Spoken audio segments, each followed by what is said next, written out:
한번 따라 하실까요?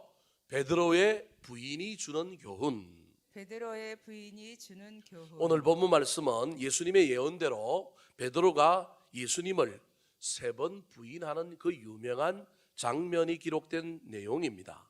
그런데 우리가 이 장면에서 오해하는 것은 어제 설교 중에도 말씀드렸던 것처럼 베드로가 부인하는 순간에 한국교회 모든 교인들은 닭이 몇 번 울었다고 생각하느냐 하면 3번 울었다고 생각합니다. 그래서 베드로가 3번 부인했으니 닭이 3번 울었다. 어떤 사람은 한 번 부인할 때마다 저 옆에 닭이 있다가 한 번 울고, 2번 부인할 때마다 또 한 번 울고, 3번 부인할 때마다 또 한 번 울어서 총 3번이다. 그렇게까지 말하는 분들이 있습니다. 성경에는 어디에도 그렇게 기록해 놓은 적이 없습니다. 베드로가 3번 부인하고 나니까 그 부인한 것을 깨닫게 하는 듯 우리 주님께서 닭을 울게 하여서 경종을 울리는 것처럼 닭이 그냥 울었다라고만 기록하고 있습니다. 오늘 본문 75절에 그것을 기록해 놓고 있습니다. 같이 한번 읽어볼까요? 시작. 이에 베드로가 예수의 말씀에 닭 울기 전에 내가 3번 나를 부인하리라 하심이 생각나서 밖에 나가서 심히 통곡하니라. 닭 울기 전에 네가 나를 3번 부인하리라. 그래서 닭이 울므로 말미암아 부인하게 된 것을 생각나게 하고 깨닫게 하였다, 그런 의미입니다. 사랑하는 성도 여러분, 베드로는 호언장담했습니다. 베드로는 말로만 신앙생활을 했습니다. 삶으로 그의 신앙을 증거하지 못했고 이루지 못한 사람이었습니다.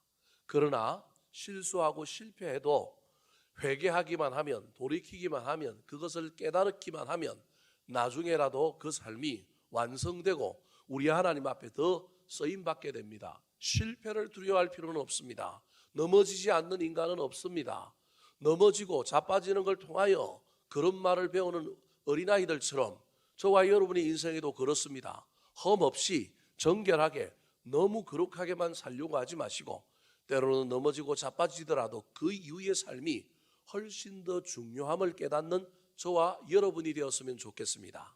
하지만 넘어지지 않아도 될 일에 넘어지는 것은 문제입니다. 특별히 오늘 본문에 나오는 이 베드로의 부인을 통하여 우리가 베드로처럼 넘어지지 않아야 할 때 넘어지는 것을 방지하기 위해서는 어떻게 해야 될까요? 베드로의 부인이 우리에게 주는 교훈은 무엇일까요? 첫 번째입니다. 따라 하시겠습니다. 멀찍이 쫓아가면 부인합니다. 멀찍이 쫓아가면 부인합니다. 록펠러가 세계 제1의 부자였던 시절이 있었습니다. 세계 제1의 자선왕이기도 했습니다. 유태인 어머니의 영향력 때문에 부자가 되었을 뿐만 아니라 나누고 흘려보내고 돕는 일에 그가 얼마나 귀한 일들을 많이 했는지도 모릅니다. 지금도 미국에 가면 그 유명한 록펠러 타워 또는 록펠러가 지었던 수많은 교회들을 볼 수 있습니다. 그의 어머니의 영향이 엄청나게 컸기 때문에 그렇습니다. 그의 어머니가 록펠러에게 10가지 교훈을, 10분이라고 이야기하는 10가지 교훈을 덜 이야기했습니다. 첫 번째가 하나님을 친아버지 이상으로 섬겨라. 목사님을 하나님 다음으로 섬겨라. 주일 예배는 본 교회에서 드려라. 11조는 하나님의 것이므로 먼저 구별한 후 나머지를 네가 사용하라. 아무도 원수를 만들지 마라. 미워하기도 하고 싫어하기도 하고 관계가 소원해지기도 하지만 원수까지는 만들지를 마라. 아침에는 목표를 세우고 기도하라. 잠자리에 들기 전에 하루를 반성하고 기도하라.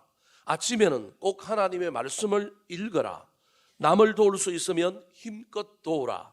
예배 시간에 맨 앞에 앉아라. 참 중요한 교훈들을 많이 주었는데 저는 오늘 그 중에서 이 10번째 이야기를 좀 하려고 합니다. 뒤에 있는 사람들을 부끄럽게 하려고 하는 얘기가 전혀 아니기 때문에 오해하지 마시기 바랍니다.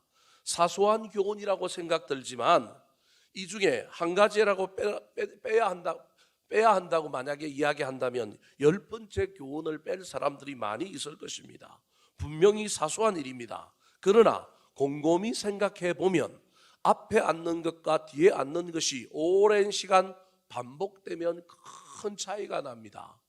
물리적으로도 앞으로 앉으려고 애를 써야 되지만 물리적으로 앞에 앉는 것보다 더 중요한 건 뒤에 앉아있던 앞에 앉아있던 여러분의 심령이, 여러분의 마음 자세가 앞에 앉아있는 사람들과 동일할 수 있도록 애를 써야 합니다. 심리적인 거리를, 물리적인 거리가 뛰어넘을 수 있기 때문에 뒤에 앉았다고 나쁜 사람, 전 그렇게 말하고 싶지 않습니다. 뒤에 앉아 있어도 심리적인 거리가 훨씬 더 가까우면 큰 은혜가 임합니다. 학교에서도 공부를 잘하는 아이들은 대부분 어디 있느냐 하면 앞자리에 앉아 있습니다. 다시 뒤집어 얘기하면 뒷자리에 앉으면 공부를 못할 가능성들이 훨씬 더 많아지게 되는 것입니다. 공부 못하는 아이도 앞자리에 앉아서 선생님과 눈을 맞추면 성적이 올라가는 경우가 허다합니다. 신앙생활도 마찬가지입니다. 앞자리에 앉아서 설교를 경청하며 아멘하는 사람과 뒤에 앉아 있는 사람은 천지 차이로 벌어지게 되어 있습니다. 이것은 영적인 측면에서도 보면 아주 중요한 차이를 만들어냅니다. 그 좋은 예가 바로 베드로 사도가 한 유명한 말 속에도 들어 있습니다. 왜 뒤에 있지 말고 앞에 있어야 될까요? 베드로 사도는 자기 인생에 이걸 경험했기 때문에 훗날 사도로서 복음을 전할 때 이 교훈을 몸소 깨달은 그는 제발 앞에 있지 말라고 이야기합니다. 자, 베드로전서 5장 8절 말씀 같이 한번 읽어볼까요? 시작.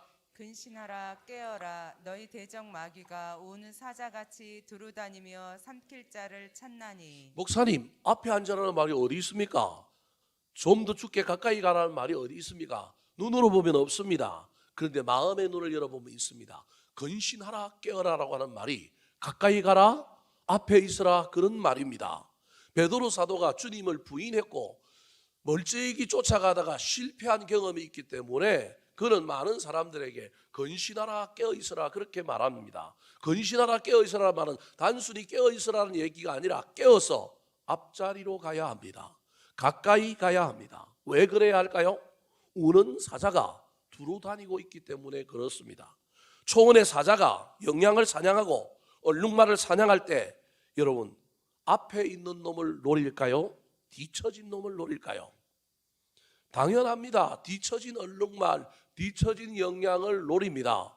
앞에 있는 놈을 노릴 수가 없습니다. 쫓아가지도 못할 뿐만 아니라 절대 사냥에 성공할 수가 없습니다. 뒤에 있는 놈, 따로 떨어진 놈을 공격해야만이 사냥에 성공할 수 있습니다. 사자만 그럴까요? 아닙니다.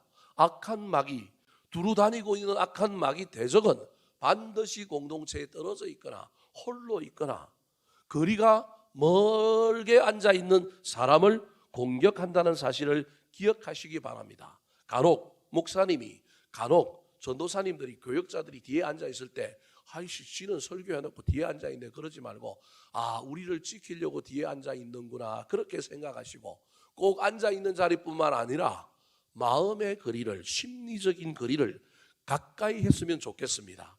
사순절과 이 고난주간은 저와 여러분의 심리적인 거리를 주께로 가까이, 주 앞으로 나아가게 하는 큰 의미가 있다는 것을 기억하시기 바랍니다. 사도 바울은 뒷자리에 있다가 주님을 부인하였습니다. 따라가야 되는데, 가까이 가야 되는데, 가까이 가서 구레네 사람 시몬은 십자가를 졌는데 베드로는 가까이 가지 못했을 뿐만 아니라 저 뒤에 있다가 멀찍이 쫓아가다가 나중에 부인했습니다. 오늘 본문 앞에 있는 58절 말씀 같이 한번 읽어볼까요? 시작. 베드로가 멀찍이 예수를 따라 대제사장의 집 뜰에까지 가서 그 결말을 보려고 안에 들어가 하인들과 함께 앉아 있더라. 그 결말을 보려고 뭘 봐야 합니까? 그걸 왜 봐야 합니까? 멀찍이 쫓아가니까 관심사도 목표도 다릅니다.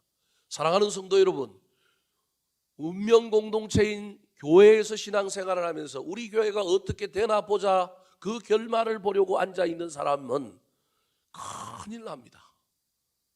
그 결말을 보는 것이 아니라 그 결말을 만들어내는 사람이 저와 여러분이어야 합니다.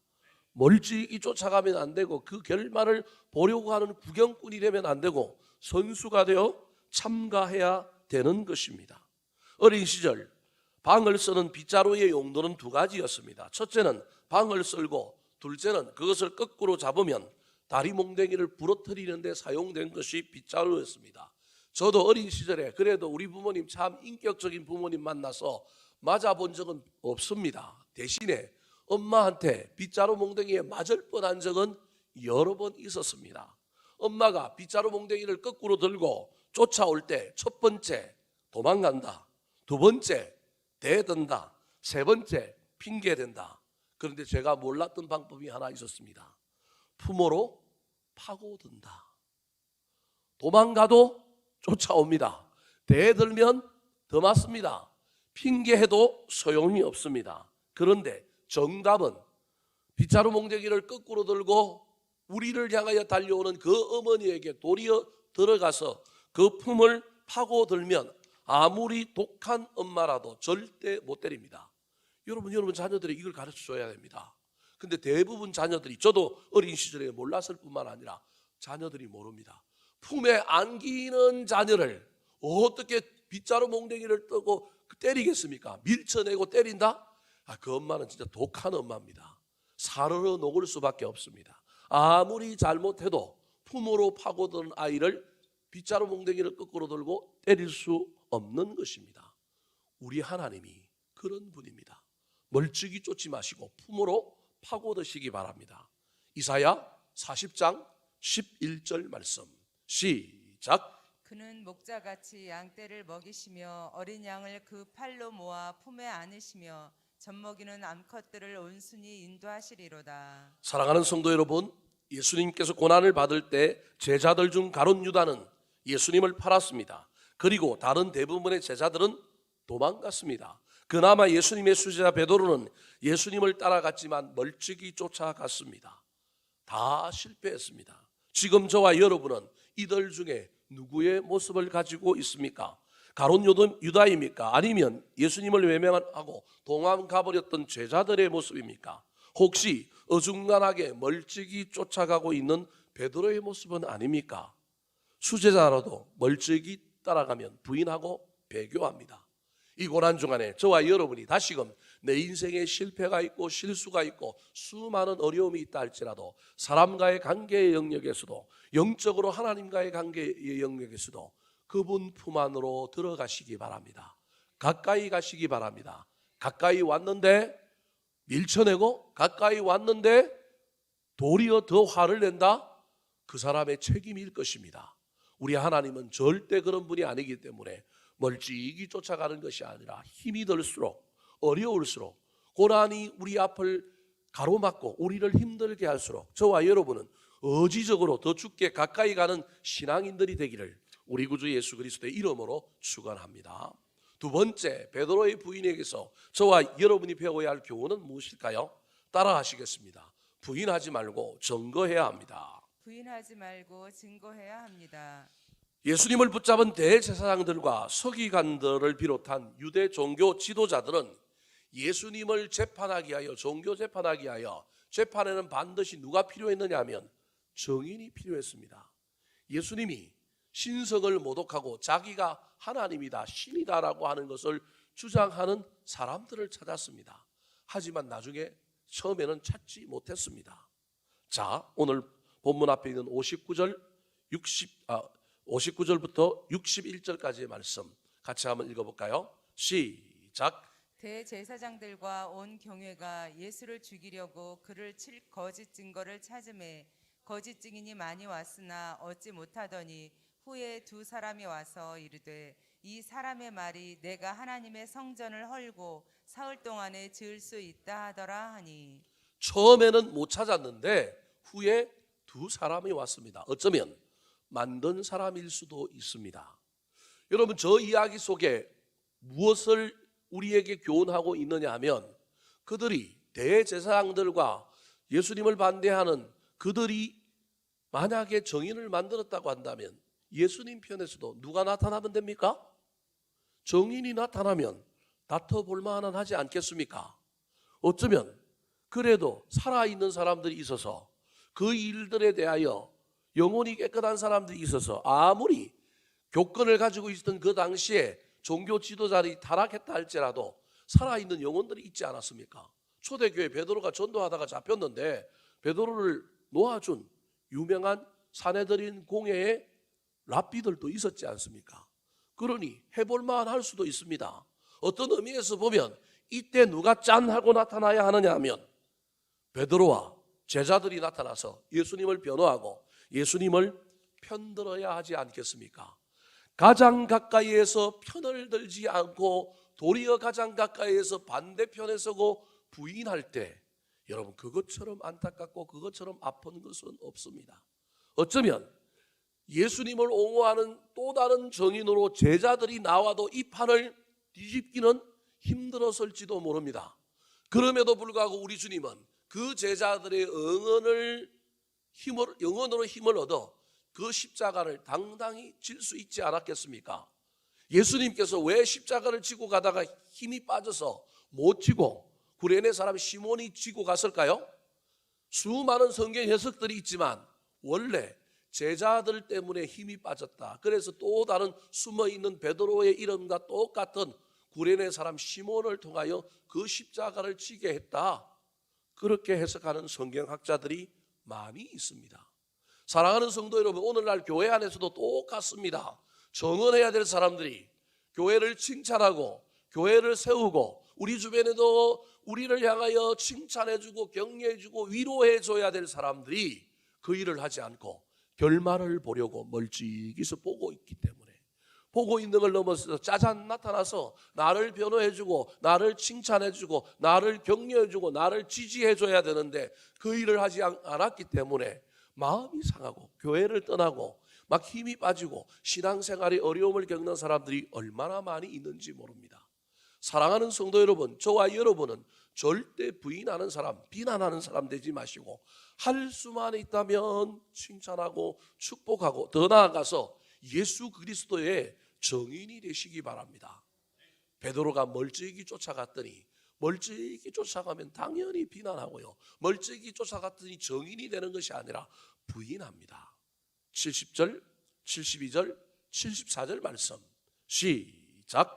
베드로가 모든 사람 앞에서 부인하여 이르되 나는 내가 무슨 말을 하는지 알지 못하겠노라 하며 베드로가 맹세하고 또 부인하여 이르되 나는 그 사람을 알지 못하노라 하더라. 그가 저주하며 맹세하여 이르되 나는 그 사람을 알지 못하노라 하니 곧 닭이 울더라. 모든 사람 앞에서 부인하고 맹세하고 부인했고 저주하며 부인했습니다. 70절 앞에 있는 69절에 보면 베드로가 이 부인을 시작하게 된 이유가 하나 있는데 여종 하나가 나와서 너 저 예수와 함께 있었던 갈릴리 사람이 아니냐라고 하는 질문 앞에 이 부인이 시작되었습니다. 공개적으로 공적으로 대제사장들과 종교 지도자들 앞에 나아가서 정인이 되어야 하는데 그 일도 못하니 연약한 여종 앞에서도 부인하고 있는 것입니다.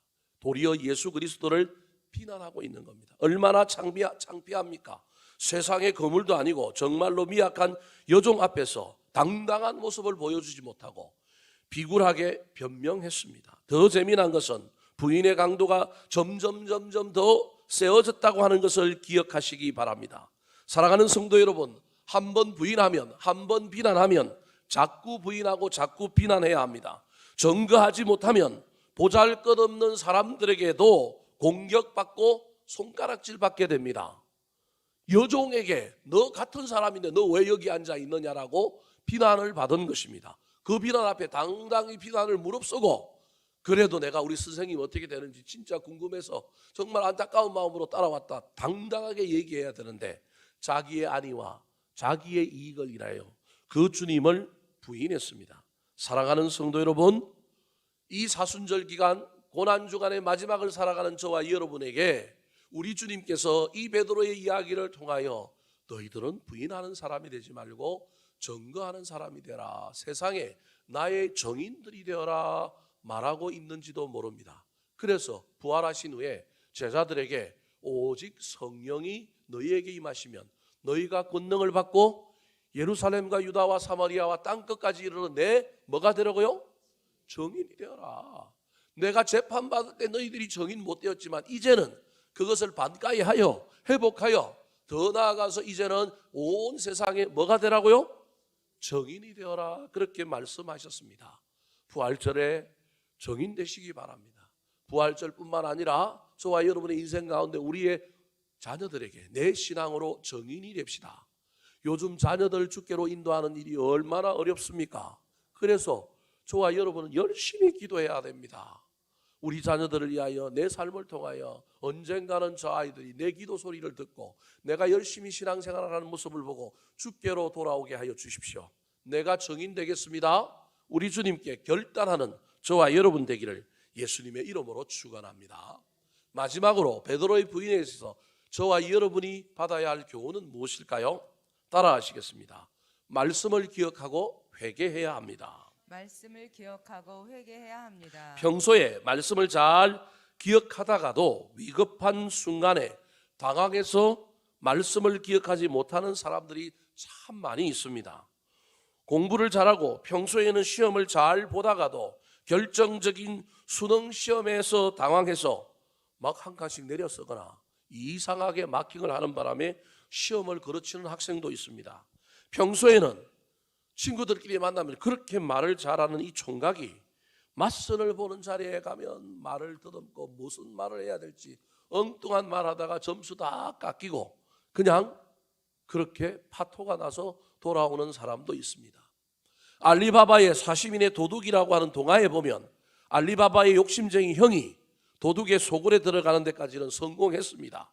동생에게 이야기를 듣고 잘 들어갔는데 문을 열려면 주문이 생각나야 되는데 들어갈 때는 어떻게 열고 들어갔는데 그 주문이 기억나지 않았습니다.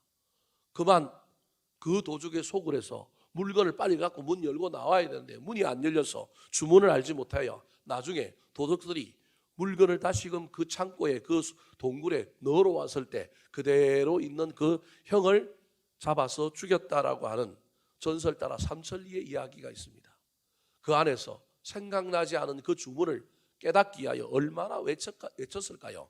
열려라 땅콩, 열려라 호두, 수많은 주문을 이야기했지만 생각나지 않으니 열릴 수가 없었습니다. 수많은 이야기를 해도 하나님의 말씀이 기억나지 않으면 저와 여러분은 고난의 때 그 고난을 이기기가 쉽지 않습니다. 사랑하는 성도 여러분, 신앙의 승리의 비결은 평소에 말씀이 생각나는 것을 넘어서서 위기 때, 환난의 때, 인생에 문제가 있을 때 말씀이 내 앞에 짠 하고 나타나야 합니다. 그 말씀 때문에 정신이 번쩍 들어야 되고 사람 보다가 상황 보다가 환경 탓하다가 말씀을 붙들 수 있어야 합니다. 베드로가 예수님을 부인하고 배반한 것은 그 말씀이 그 고난의 때에 생각이 안 났기 때문에 그렇습니다. 뒤에라도 생각나는 것이 그래도 인간에게는 유익합니다. 베드로는 앞에 생각났으면 좋은데 뒤에 생각났습니다. 닭이 울고 난 다음에 그 말씀이 생각나서 그전에는 생각이 안 나가지고 그냥 멀찍이 쫓아가고 부인한 겁니다. 그런데 실패하고 부인했어라도 뭐가 생각났다고요? 말씀이 생각나니 은혜가 되는 겁니다. 말씀이 생각나니 나중에 베드로가 위대한 하나님의 사도가 되는 것입니다. 75절 말씀 다시 한번 읽어볼까요? 시작. 이에 베드로가 예수의 말씀에 닭 울기 전에 내가 3번 나를 부인하리라 하심이 생각나서 밖에 나가서 심히 통곡하니라. 말씀이 생각난 겁니다. 닭이 울자마자 그 닭 소리 때문에 정신이 없이 그냥 달려오고 자기가 뭘 하는지도 모르고 달려오다가 주님의 말씀 중에 부인하리라라고 하는 말은 생각이 안 났는데 닭이라고 하는 말이 머릿속에는 들어있는데 닭이 딱 우니까 닭과 함께 연관되어서 그렇게 주님이 이야기했던 그 말씀이 마음속에 쏙 들어오게 되는 것입니다. 사랑하는 성도 여러분, 우리가 세상을 살다 보면 인생길을 걸어가다 보면 누구나 다 실수하고 실패할 수 있습니다. 실패하지 않고 그 전에 하나님의 말씀이 생각나서 말씀이 나를 지켜주고 내가 그 말씀을 붙들므로 이 고난을 이기고 이 풍랑 인연하여 더 멀리 가고 빨리 갈 수만 있다면 얼마나 좋겠습니까? 그러나 늦은 것은 없습니다. 앞에 생각이 안 나도 뒤에라도 생각이 나야 저와 여러분이 더 성숙해지고 더 커집니다. 뒤에도 생각이 안 나는 사람은 평생 고치지 못하고 평생 같은 일에 계속 넘어집니다. 개가 그 토한 것을 먹고 돼지가 토한 자리에 눕는 것과 같은 일을 동일하게 반복합니다. 얼마나 안타깝습니까? 얼마나 어리석습니까? 앞에 생각나든지 뒤에 생각나든지 둘 중에 하나는 하나님의 말씀이 생각나게 해달라고 기도하시기 바랍니다. 특별히 오늘 본문 말씀을 다루고 있는 그 내용과 똑같은 내용을 다루는 다른 성경에 보면 이 베드로가 닭 울모로 말미암아 하나님의 말씀이 생각나는 장면을 더 리얼하게 표현하고 있습니다. 누가복음 22장 61절 62절 말씀 시작. 주께서 돌이켜 베드로를 보시니 베드로가 주의 말씀 곧 오늘 닭 울기 전에 내가 3번 나를 부인하리라 하심이 생각나서 밖에 나가서 심히 통곡하였더라. 누가복음은요 더 리얼하게 기록하고 있는데 주의 말씀이 모아서 생각나서 심히 뭐하였더라? 통곡하였더라. 그런데 닭이라고 하는 저 연상작용보다도 더 누가복음에서 강조하고 있는 것은 잡혀가던 주님이 그 잡혀가는 와중에도 뒤를 돌이켜서 누굴 봤다고요? 베드로를 봤다는 거예요. 따라올 것을 예상했던 듯이 우리 주님이 끌려가다가도 뒤를 힐끔힐끔 쳐다봤다라는 거예요. 어떻게 해석해야 될까요? 인간적으로 해석하면 그래도 우리 주님이 누군가 한 명은 나를 따라와야 되는데 누군가는 나를 따라와야 되는지 그런 마음으로 뒤에 누구 따라오는 사람 없나? 혹시 나를 응원하는 사람 없나? 쳐다보았을 수도 있지 않겠습니까? 저와 여러분도 인생길 가는 동안에 어려운 일 만날 때 힐끔힐끔 뒤를 쳐다볼 때 누군가가 나를 응원하고 따라온다면 여러분 그 얼마나 위로가 되겠습니까? 또 다르게 해석한다면 주님은 베드로가 멀찍이 따라올 줄 알고 저 인간 사람 만들어야지. 사람 만들려면 그냥 있으면 안 되고 내가 잡혀가느라고 힘이 들지만 눈 한번 마주쳐야지. 그때 그 눈은 사랑의 눈이었을 겁니다. 사랑의 눈이 아니면 베드로는 연상을 할 수 없습니다. 자기는 부인했는데도 불구하고 잡혀가는데 내가 정인도 못 되는데도 불구하고 우리 주님은 뒤돌아보면서 가장 인자한 눈으로 가장 나를 향하여 온화한 눈으로 쳐다보고 있는 그 눈빛을 베드로의 눈이 딱 마주치자 그때 뭐가 울었냐 하면 닭이 운 겁니다. 누가복음은 닭이 운 것보다 베드로를 깨닫게 한 것은 주님의 눈빛이었다. 그렇게 이야기하고 있는 겁니다. 마태복음은 닭이 베드로를 철들게 했다고 이야기하지만 누가복음에서는 닭도 닭이지만 우리 주님의 눈빛이라는 겁니다. 사랑하는 성도 여러분, 이 고난 주간에 저와 여러분이 인생에 수많은 어려움을 겪고 실패가 있을 그때에 우리 주님의 눈이 여러분의 눈과 마주치는 놀라운 은혜가 있었으면 좋겠습니다. 주님은 어쩌면 저와 여러분이 개판을 치고 저와 여러분이 막 무너지고 때로는 막 정말로 신앙생활을 부정하는 그 어려운 일들 가운데 있을지라도 우리 주님은 나를 사랑하사 나를 바라보고 있을 겁니다. 그 바라보는 눈을 바라봤으면 좋겠습니다. 십자가의 고통 가운데서도 여러분 그의 어머니 모친을 바라보면서 그 옆에 있는 요한을 바라보면서 여자여 보소서 아들입니다. 이제 나 대신에 아들 노릇할 사람이 바로 이 제자 요한입니다. 알려주었을 때 그 예수님의 눈빛, 어머니와 마주쳤던 눈빛, 요한과 마주쳤던 눈빛도 그 눈빛이었을 것입니다. 가장 애잔하고 가장 마음이 들어있는 눈빛. 여러분 저와 여러분이 무슨 일을 잘할 때도 주님의 그 눈빛을 경험할 수만 있다면 우리 신앙생활은 엄청나게 변화될 것입니다. 그런데 실패하고 실수할 때도 그 주님의 눈빛이 있다라는 것을 기억할 수 있었으면 좋겠습니다. 하나님 나도 실패하는 자리에서 베드로가 경험했던 그 예수님의 눈빛을 만나게 해 주십시오. 그래서 그 눈빛 때문에 말씀이 생각나서 말씀 붙들고 심히 통곡하고 회개할 뿐만 아니라 다시는 그런 죄를 짓지 않으리라.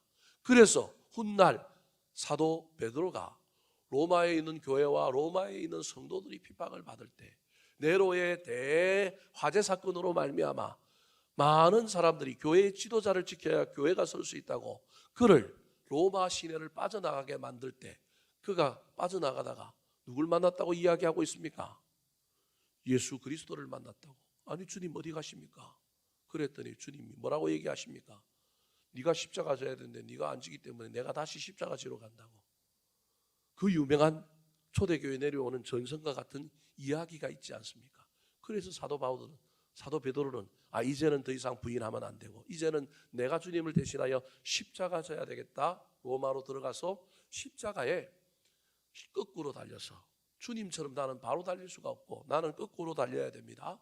그렇게 가는 놀라운 은혜가 그의 삶에 나타난 이유는 주님의 눈빛을 경험했을 뿐만 아니라 그로 말미암아 말씀이 그의 삶 앞에 나타났기 때문에 그렇습니다.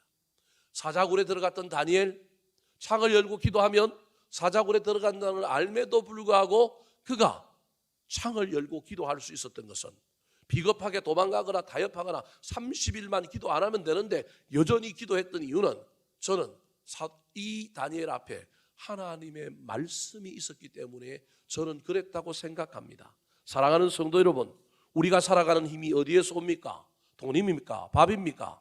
저는 아니라고 생각합니다. 그리스도인들은 살아있는 하나님의 말씀이 우리의 힘의 근원이어야 합니다.